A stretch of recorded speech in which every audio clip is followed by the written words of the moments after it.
Hello, everyone. Welcome to another Power High webinar. We've done so many of these now. If you get a chance, please try and log into members area, and you'll see that there's a lot of content now from, including today, to very seasoned experts in what they do. We're not going to do the introductions if you don't mind. If you don't know Chris, then look him up. If you don't know Paul, look him up, because you should really know these guys now anyway. But certainly when this webinar goes back out to the community, we'll make sure that all contact details are on there if you want to get in touch with these guys and have a chat with them as well and do what they want. About 18 months ago, Paul, we sat down and had a chat around how we're going to learn more from the community, not just the Hive, but also the recruitment industry. And those of you who are not familiar with North Star people, Paul, Miles, and Tina, and Nives, and James now, what they created for the Power Hive was a business health check, which gives you a really good understanding of how you see yourself. And the biggest thing that came out of that was where there was challenges and considerations in the recruitment sector was over marketing. So whether we like it or not, this is probably the most important webinar that we've ever done, Paul, as you said. And those of you who weren't on here 2 minutes ago, Paul just not so humbly said it's probably the best webinar we're going to do ever again anyway, because Paul and Chris both have recruitment marketing awards. So well done to you both. But Paul, let's jump straight in if we can. One of the things that the business health check does is it gives us data. And are you able on this occasion for that particular subject, can you share what that data was regards to marketing and what it is telling us, if you don't mind? Yeah, just to clarify just for a second, when you say both Chris and Paul have won the awards, Chris actually won it. Paul ran a team which claims credit for the team winning it. So two slightly different steers there. Thanks for that. And I think this is a really interesting topic, because when we started looking at the industry benchmark average, it soon jumped out that marketing was the #1 area that recruitment leaders were struggling with by absolutely a million trillion miles. Yeah. So this is an area where people get frustrated, confused, and maybe sometimes lack some knowledge and some understanding.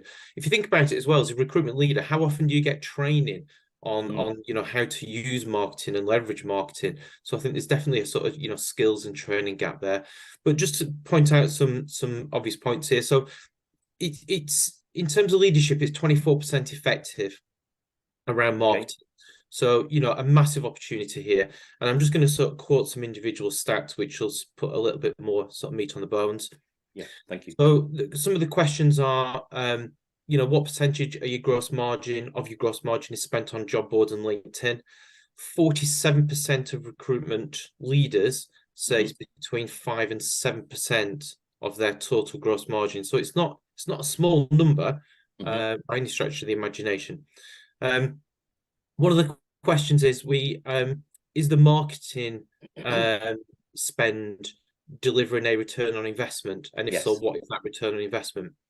68% of leaders don't measure the return on investment from marketing.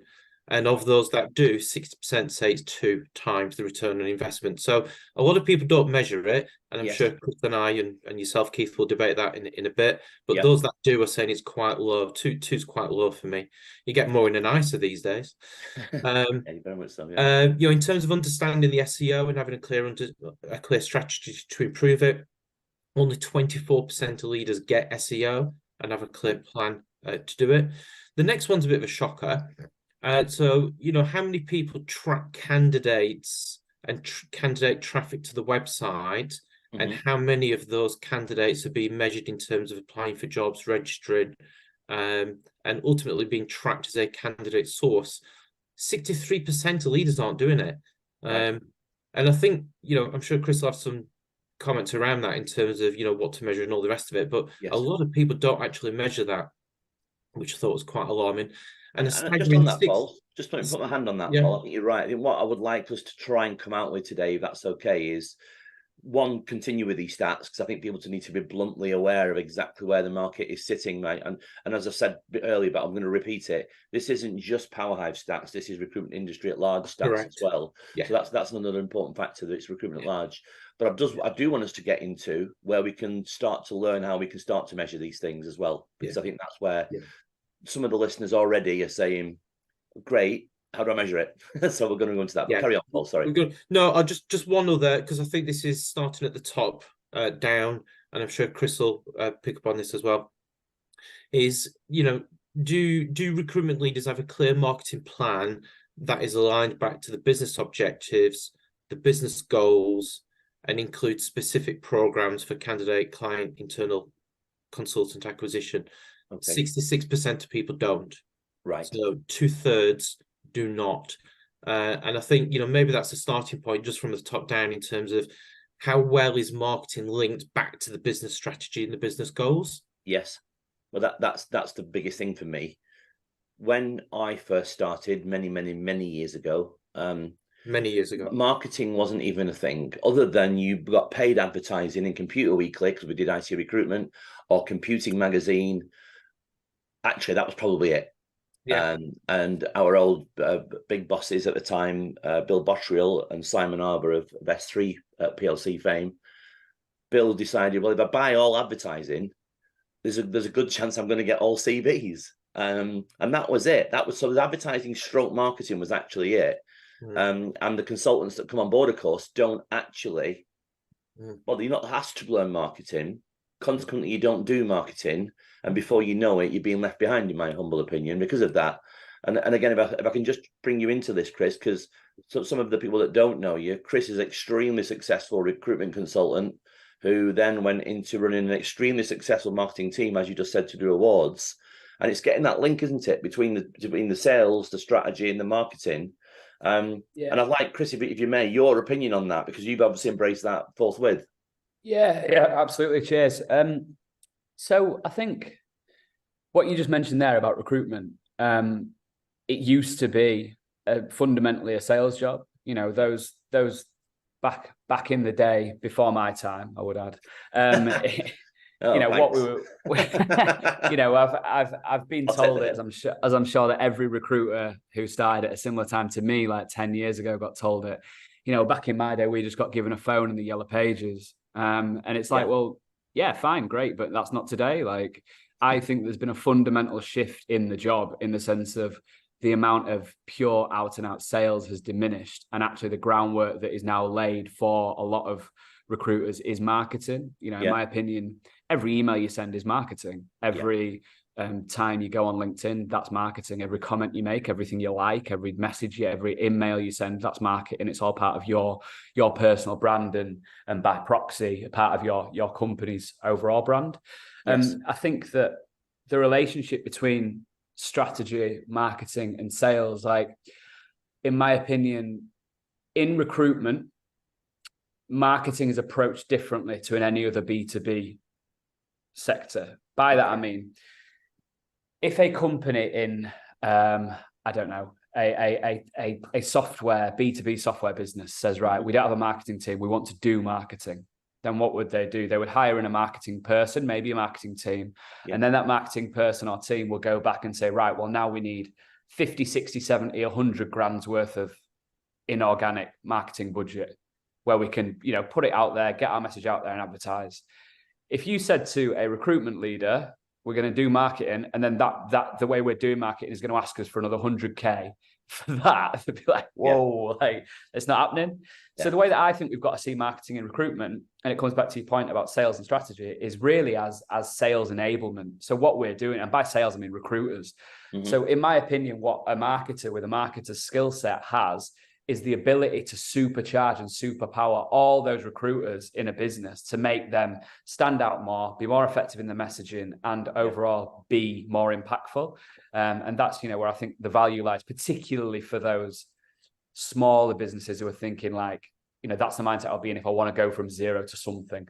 Yeah, very much so. And you've hit three nails on the head for me as a ex-recruitment agency owner. There's three things you sell. You sell your candidates, you sell your jobs, stroke clients, and you sell yourselves as a brand.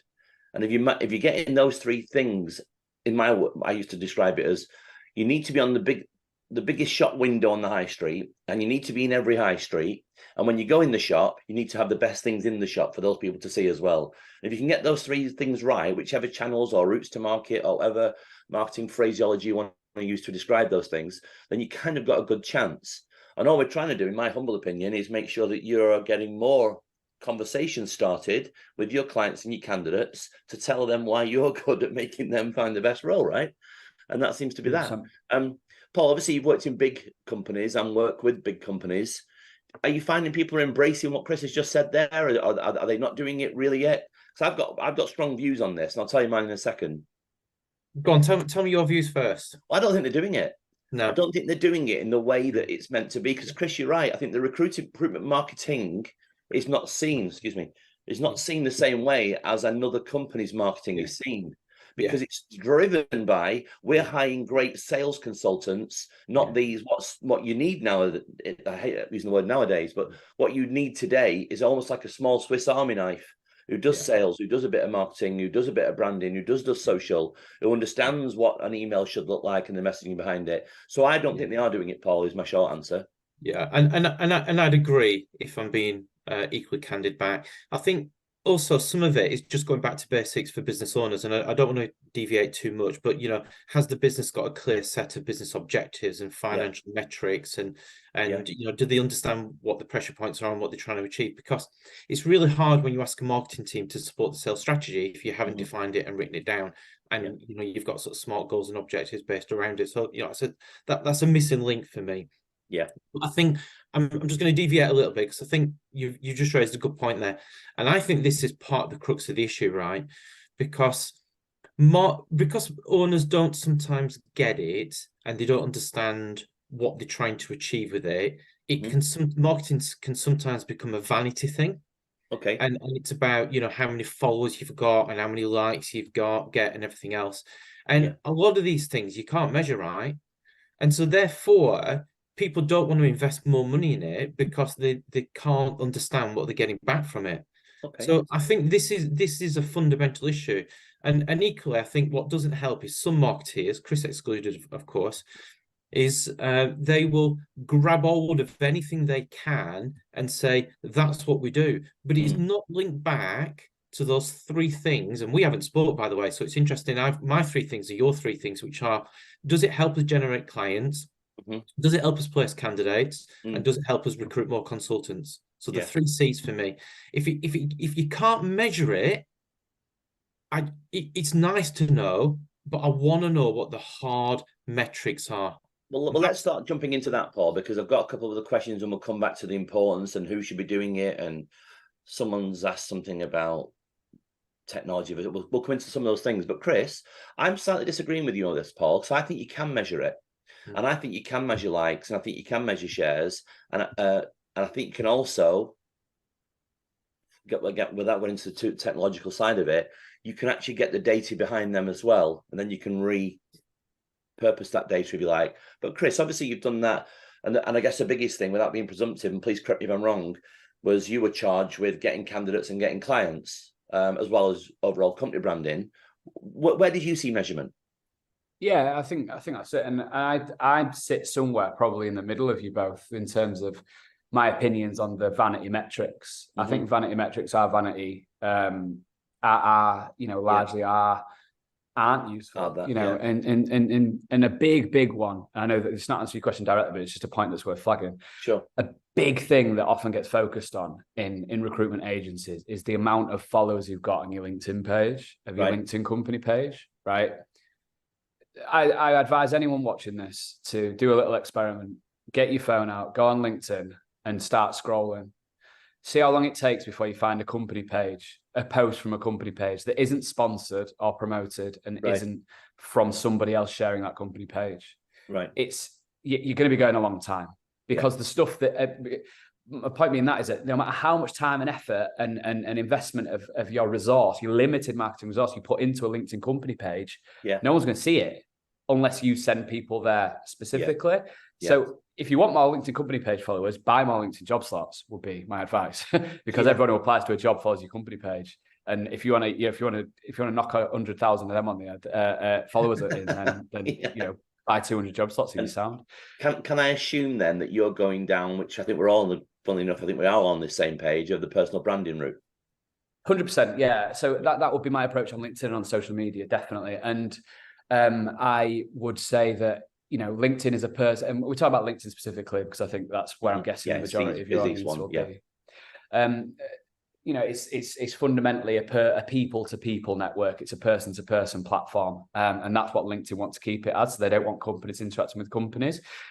It comes down to having a good company corporate brand, but then having good practices, guidelines, and training for your consultants to operate within that to then make inroads. I think that, you mentioned sort of likes, comments, all that sort of thing. Like they can be vanity metrics if you just look at them as they are. But then, what I always say to consultants when, I was running a marketing team in an agency is, right, you come to us, we create content, we will help you with posts and stuff like that. But then once that post is out there, that's when your work starts. Yes. As a consultant.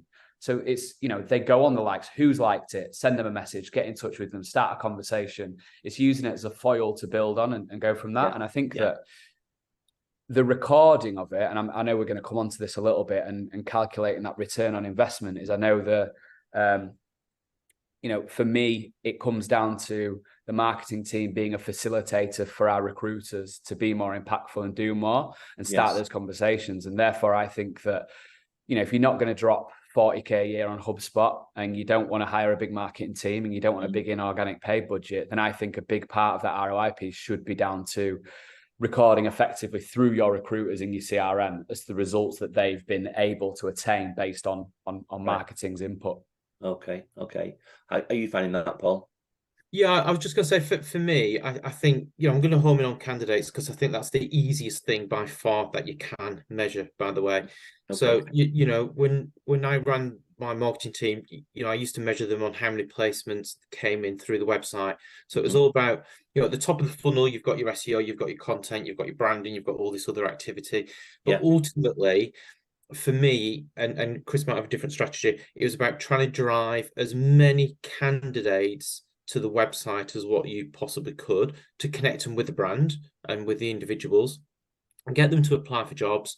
And then once they're hitting the apply button or register for jobs, then you can tag and code them so that when that candidate gets into your CRM, the default code is that it's coming from your website rather than coming in from somewhere else. Don't get me wrong, people can change it and they can change it to LinkedIn or a job board or whatever. Sometimes that happens, but that covers a large degree there. If your placement value per candidate is 10 grand and you place them to a month, then for me, my marketing team is delivering 20 grand worth of revenue per month. And it's as simple as that. On the candidate side, don't get me wrong, I get all the other metrics and some of it's vanity, some of it's not, and they lead to conversations. But ultimately, the two things you can measure is candidates applying through the jobs, and the last one is just the referrals, which I think sometimes is not particularly used very well. So referrals tend to be a lot higher on contract. They tend to be really low on perm. Interesting, LinkedIn tends to be less used on contract and more used on perm. The database, more used on contract, less used on perm. So you can see here, there's some habits forming. And I think this is where you can measure stuff. And equally where I think marketing's got a massive part to play because these things drive value, right? Or we're finding candidates quickly in the cheapest possible route. It saves time and it's saving money. That can be measured. Okay. Just to come back to that, I think I agree. Yeah, I agree with you on the candidate piece, and it can be measured and it can come through the website. From the work that I'm doing nowadays, on my own and consulting within marketing, the first question that I'm asking leaders and owners is, what do you want more of? If you could press a button today, what would you want more of? Is it candidates, clients, or consultants? Right. The top two are pretty much always consultants and clients that I've seen. So, when I was talking about that prior with the personal branding stuff, I was talking about that client acquisition. And I think that to your point about, coming in through the website is a way to say a candidate's coming through the website. But then I would add something on that as well. So when they apply, just an extra little box saying, where did you hear about us? Yeah. Just because there may have been there may have been 10 touch points before they came to your website, where they came from, and it may, that's just a nice little way you can get a little bit more information to pull that into. The first question when I got a CV through the door was, well, the usual, what's your name? but it was always, where did you come from? Because we wanted to know whether it was the Computer Weekly spend or the computing spend. And I guess the same route now would be, was it because you came to the website? Did you see an advert that we'd written? Was it the job board? Was it, which are ridiculously expensive now, by the way, and don't give you great return on the financial implication that they cost you. But Paul, we talked about it feels odd that most agency owners, they understand marketing, but they don't manage it. And I want to throw this out more of a philosophical thing, because my question on that would be, and it's come up again, but I'm going to rephrase it if I may. I don't like being managed by someone else if I'm doing my specific job. I don't mind being part of the management journey. So if I'm there as a marketer and I've got someone saying, well, I want 100 CVs and I want 10 clients, if I deliver that, I can just can you leave me alone? I'm just going to do this. But because we've talked about this, we understand that some of the managers don't know how to manage either the marketer or the process. Well, what should we do about that? Chris, did you like being managed top down, or would you leave me alone? It's my division.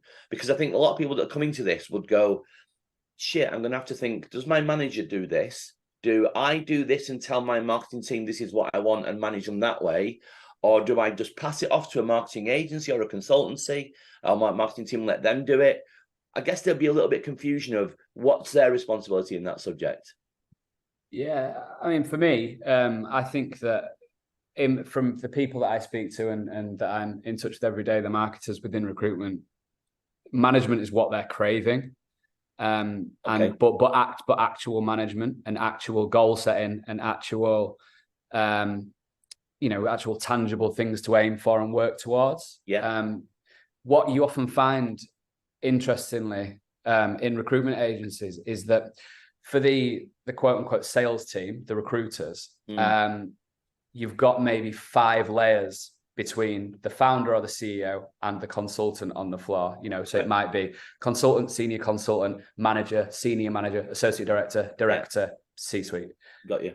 What you will also then find often is that either it's a director or sometimes the founder, CEO, who's then managing the marketing person who is on maybe tier 2 of that structure. There's a massive gap there. And there's a massive gap in terms of knowledge from that top down level in how to manage and how to not just say, well, I expect this and you've got to do this, because it needs that arm around the shoulder. It needs that coach and it needs that assistance to help them get better, as opposed to just saying what you find is, your example there is, I want 100 CVs and I want 5 vacancies through the door each month from marketing. What if they don't know how to do that? Yes. That's okay. That's okay, because if you said to a consultant, I want 150 grand out of you this year, on day one, they wouldn't know how to do that, but they get managed and coached and taken all the way through it. Whereas with marketers, it's well, if they don't do that, marketing doesn't work. Yeah. So it's about having that management and knowing how to do it, which isn't easy. Well, that to me, Chris, and I'll throw this your way, Paul, if I can. That to me is exactly why the crux of this is so important and why people are missing the point on it so much. You're right, Chris. I think that down from a C-suite director or associate director of a business where they've gone, do you know what? I'm buying into the marketing. I get this now. I know why it's working, why we should be doing it, why we should be doing this frequency. And then to ask somebody without being belittling of anybody in between that gap, to then say, you're taking responsibility to that and going to, like you say, level 2 in that process or hierarchy. Well, one, they're not going to do it. 2, they may not understand it other than they like the idea of it. So there's going to be a loss of that. And when there's a loss of anything, they don't commit to it, they don't manage it correctly, and therefore the measurement goes out the window and we're back to square one, aren't we? Yeah, 100%. I'm going to come at this from the bottom up now, just so it adds something slightly differently, which I think is a real missing point with marketing teams. And I think sometimes, not in all cases, but in some cases, I do feel sorry for marketing teams, because they can sometimes get a bit of a bad press in the organization, and the organization may not necessarily appreciate what they do, and marketing feel undervalued and all the rest of it. And when you start to peel it back, other than some of the things that we've talked about already around the business metrics, the business goals, and a lack of those, Yes. compounding this situation, I think sometimes, where it goes wrong is, for me, marketing's got to go and speak to people at the coalface of recruitment. It's got to understand what the pressure points are. Is it candidates? Is it clients? What are we doing around that? How are we building out the personal brand? What we're doing about trying to be more authoritative in our space and more sort of niche. And if you don't understand those problems at the coalface, then marketing will usually come up with some really good stuff. Yes. But it'll add no value to the stuff. No perceived value. And then what happens is you then get this disconnect, because you get the consultants say, looking at marketing, going, it's a nice to have, not a need to have. And you get marketing saying, we've done all this stuff, but it's a massive disconnect between the two. So I think one of the areas where leaders, owners need to get better at is making sure marketing understands, again, the business goals, the business objectives, the vision, the plan, and everything else. But they understand what it's like at the coalface of recruitment, because it is blinking hard. But usually, marketing people are quite inquisitive. They're really good at research, tend to be good at research. So if you set them a bit of a problem or a bit of a challenge, and providing they're well connected as well, then they'll probably go off and come back with some decent answers and some decent suggestions. But you can't have marketing at one part of the business. It's got to understand the whole of the business. Otherwise, they'll get a really bad press and people will get frustrated with them. Yeah, I agree. I completely, just on that, completely agree. Like, I'd be putting your marketers through training. I'd be, when a marketer joins a business, if you've got a new cohort of consultants starting as well, put them in it. Like, so they know exactly what the stresses are. Similarly, just if you do temp or contract and perm, they need two different strategies. They need two different bits of support, because if I'm saying, if I've got 100 contractors out, a marketer knocking on my door saying, I want you to do 2 hours a week on personal branded on LinkedIn. I've got 100 contractors out that I need to manage every single week, and you want me to keep this client happy, and you want me to do personal brand. What are you on about? Like, whereas how could I support them? Well, I can support them with maybe some fantastic mid-funnel content, collateral, case studies, videos, and help them use that and get those referrals and get those schemes in place that Paul said. Like, so yeah, I just on that, I think that's massive. I totally agree. Well, not right now, but what I will preempt you both with, if you don't mind, we're going to come back to what 3 things leaders should be doing better. And I'd like to at least leave people at the end with some, I hate the word top tips, but it's 2 or 3 things they can definitely start thinking about straight away. So start getting your heads in that if we can. But we've looked at this before, and Paul, one of the things that came up in the business health check data was 70% of leaders don't measure their marketing ROI. So can we start to go into a little bit now about the measurements then, and what we can do to measure? I'll jump in, because as I say, I think there are some very quick wins here.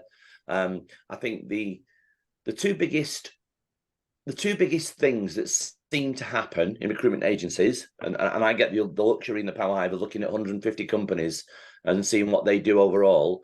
They do direct email campaigns, and they've got a reasonable analytics behind that.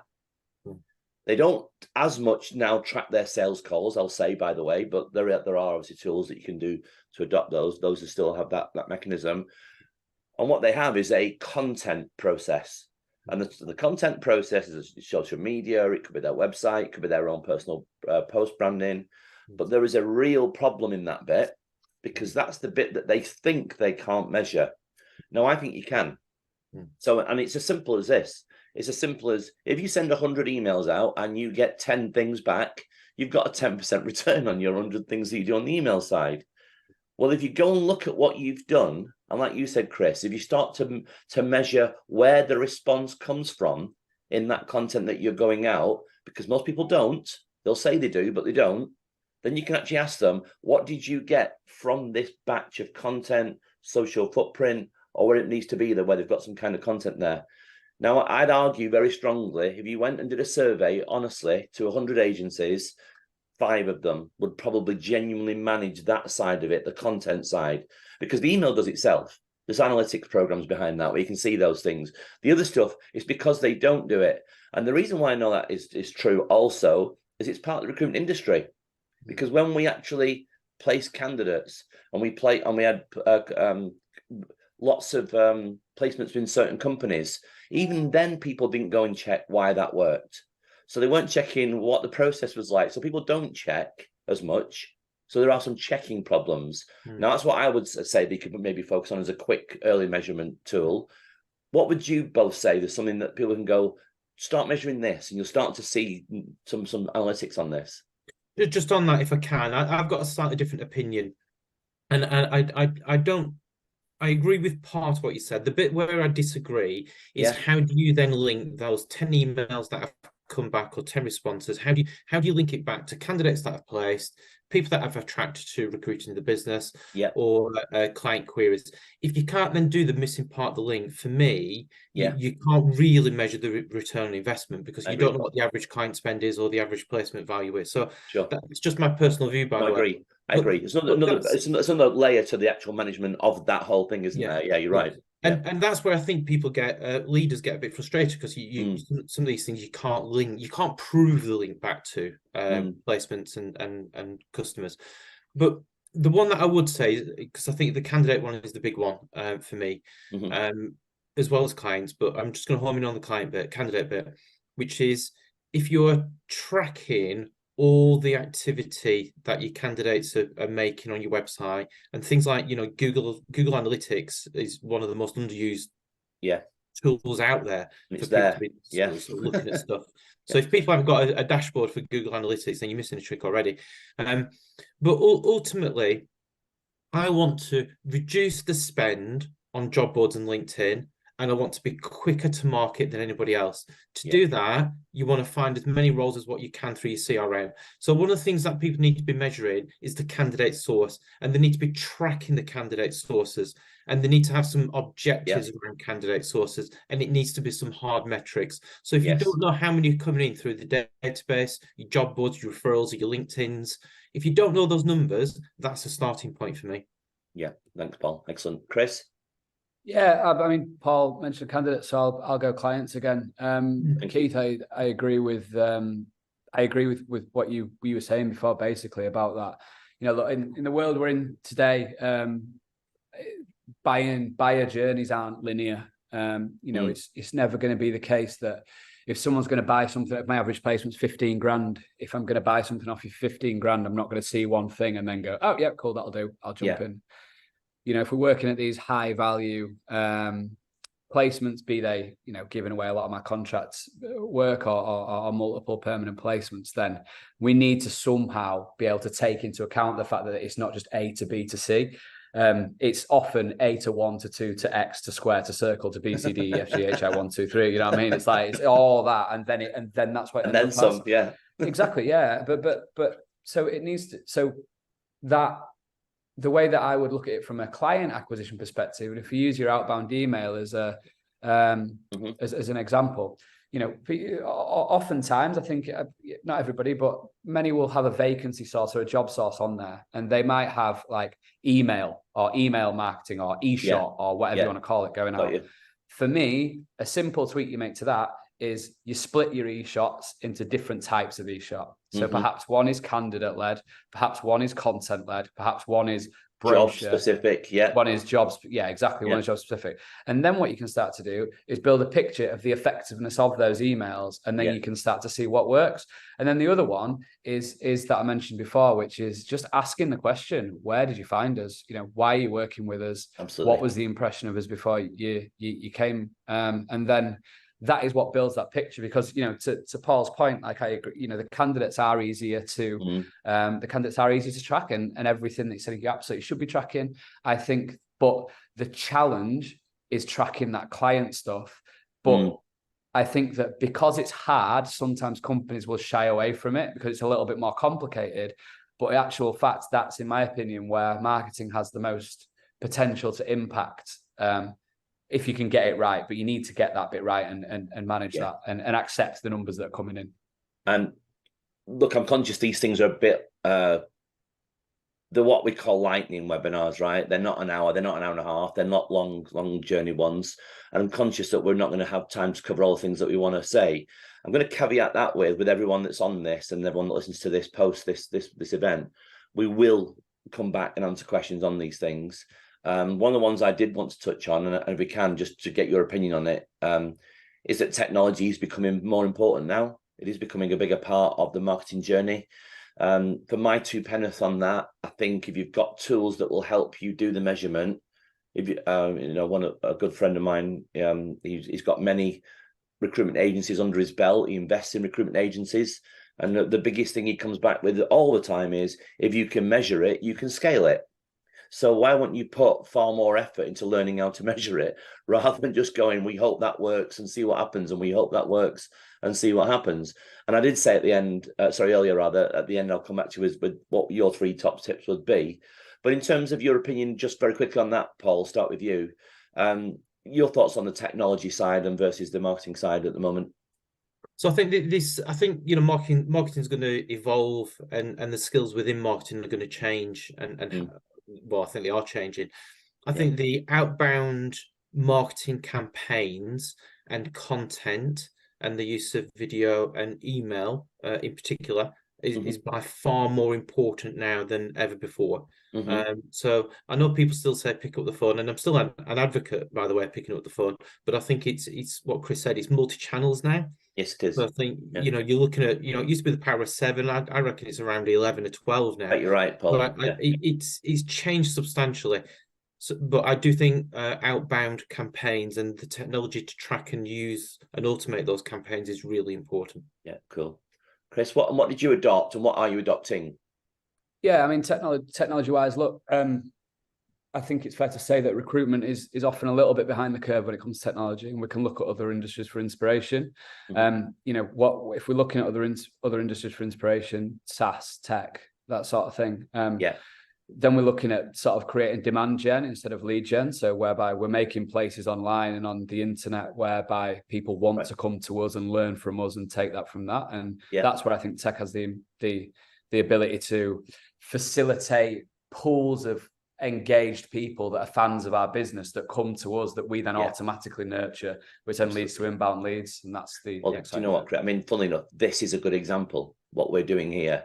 I've had a couple of people who couldn't make it today, and they're like, gutted, I can't do today. Is it going to get recorded? So you're already getting that demand gen, aren't you, from that? And I think if you can get that demand gen larger, you're going to get a better response from it. Look, I'm not going to leave the 3 top tips to me. I'll come to you guys, but here's my thoughts for what it's worth. I think if you can spend the time doing all the analytics behind what is it in your business that triggers any of the events that gets you a client or gets you a candidate or gets you a new consultant for your industry, if you can measure every single one of those things and take the time to do it, then, as I say, I think you can then work on that in its best way. That would be my biggest one singular tip. And then I think once you've got something that you can measure in that way, find out if there is a technology that does it for you, just because you'll speed up the scale. That's all I'd say. So I've only got 2 really. Paul, if there's 1, 2, 3 or 4 tips that you say. Make sure your strategy is clear, your business objectives, your goals, your metrics, and they've been shared with the marketing team. So that's number 1. Number 2, which is an elaboration of what you've just said, which is use data to measure that return on investment. And we've talked about some measurements there. The last one for me, which I haven't mentioned, I'll be really quick, is, my old marketing team were brilliant at furnishing the sales team and the sales leaders with industry insights, thought leadership, so that it became the reason to go and have a client meeting. I hate the word service review, because service review is all about, have you got more vacancies? This is like, we'll spend 20% of the meeting looking back at what we've done, but we're going to spend 80% looking at market research, thought leadership, data, trends, all these things. And that's where I think marketing's got a massive part to play. And, I used to get an updated slide deck every quarter, and I'd go out and I'd pitch and present these things. And it's really easy to get client meetings off the back of this. If the pitch is, can I come and share some thought leadership, things you need to be aware of from an organizational perspective, things that are going to impact you and your labor market and your workforce over the next 5-10 years, you can get 90% success rate getting meetings with that pitch. And as you know, when we're getting meetings, we do our job. Just convince them that we're good people. Chris, if there's 1, 2, 3 or 4 tips for yourself that you has obviously worked and that you're working on now. Yeah, so I mean, my first thing would be making sure that, as Paul said, really, you've got a strategy, you've got something to follow, something that you're working towards from a marketing perspective, and you've got a clear plan and clear objectives that you want to get through with that. The second would be, if you're a leader in a recruitment business and you want to manage marketing, then take a deep breath and throw yourself into it and actually manage them, and try to do that, and learn from them, get support yourself, get them support if not, and you don't know what you don't know, and make yourself better with it. And the third is, I'll change it just based on what Paul just said, because I think it's a great point. You can use that meetings to, you can use that sort of insight and stuff like that, personal, but what would be a personal brand to get those meetings booked in. But similarly, if you've got some really high value clients, then using content as a vehicle, as a Trojan horse almost, to get someone on the phone. If it might be a nightmare to get that CEO on the phone to talk about recruitment, but if you speak to you send that CEO an email and say, hello, Mr. or Mrs. CEO, I think you're amazing, brilliant, wonderful, and a fantastic thought leader that I'd love to get the insight from. If you could please spare 30 minutes for me to be graced with your presence, then I bet they come back and go like, oh yeah, I won't mind that. And then all of a sudden you've got yourself on the phone with someone for 45 minutes. Yeah. You record a podcast, but then who knows? Perfect. Yeah. I will say this as a final thought from me for the leaders that are listening. One of the most successful agencies I know, who's got one of the largest teams that I know, that is a marketing team larger than most agencies on the planet. He tongue-in-cheek said to me, every quarter he feels like he's having to do the justification meeting of justifying marketing. And when you look at the stats of what that marketing team brings to that business, it's more than 75% of their gross revenue. So to all the leaders listening, that's my message. Stop trying to think you've got to justify this. I think you need to embrace it and do it the way you do. Final thoughts, Paul? Anything for Chris? Anything that you want to final thought with, Chris? Just like you say, just do it. Like, try it. Look at every other industry. look at every other industry in the world. Yeah. They all do marketing. They all do great stuff with it, and it makes them all money. So if you're not doing it because it's hard or you don't understand it, then that's not an excuse. Yeah, great stuff. I think my last remark would be, if you don't understand it, just speak to us, like Chris or an expert, or you, Keith. Just speak to people who can help you understand it. And once you understand it, you'll understand the power of it. But you've got to understand it first. Absolutely. Look, there's no long outro today. Paul Sharp, North Star people, thank you very much. Chris Allen, Kitto, and good luck with this new company, Chris. I know what you're doing is inspirational stuff and thought leadership as well in its own right.